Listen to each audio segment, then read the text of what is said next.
बिस्मिल्लाहिर्रहमानिर्रहीम, अस्सलाम वालेकुम। एवन टीवी के न्यूज़ स्टूडियो से मैं हूं अली शाबासी। शामिल करेंगे न्यूज़ हेडलाइंस। 15 माह की बदतरीन खून रेजी के बाद अमन की नवीद में जंगबंदी का मुआहिदा। जंगबंदी मुआहिदा 19 जनवरी से नाफिजुल अमल होगा। कतरी वज़ीर आज़म ने ऐलान कर दिया, जंगबंदी और कैदियों की रिहाई का अमल 3 मरहलों पर मुश्तमिल होगा। कतर, मिस्र और अमेरिका की कोशिशें कामयाब हुई। पहले मरहले में 33 इसराइली और 50 फलस्तीनी कैदी रिहा होंगे। दूसरे मरहले में हमास इसराइली फौजी रिहा करेगी। तीसरा मरहला गजा की तामीर नो और इंतजामी अमूर से मुतल्लिक होगा।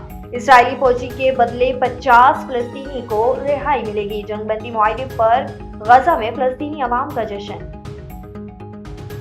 जंगबंदी मुआहिदा, फलस्तीन अवाम सड़क पर निकल आए। गजा में जश्न का समा, एक दूसरे को मुबारकबाद, हवाई फायरिंग और आतिशबाजी का सिलसिला जारी। बेघर बच्चे खेमों के बाहर झूमते नजर आए। काहरा और दमिश्क में भी खुशियों का समा।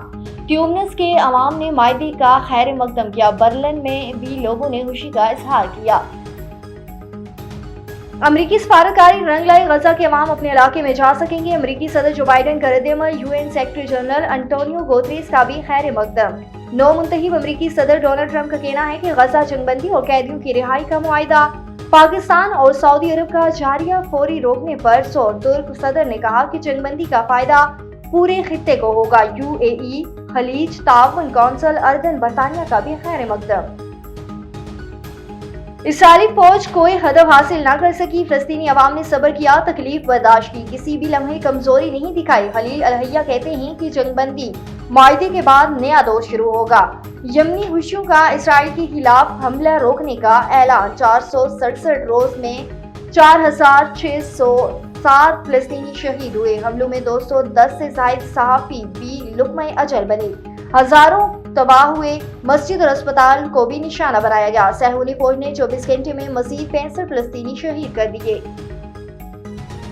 और सियासी इस्तेहकाम के लिए हुकूमत और पीटीआई की तीसरी बैठक आज होगी। तहरीक इंसाफ तहरीरी तौर पर चार्टर ऑफ डिमांड पेश करेगी। शबली फराज का 9 मई और 26 नवंबर वाकयात की तहकीकात का मुतालबा। कहते हैं सहूलत नहीं मांग रहे, सियासी कैदियों को भी रिहा किया जाए। उमर अयूब बोले, कमीशन न बना तो मजीद इंतजार नहीं करेंगे।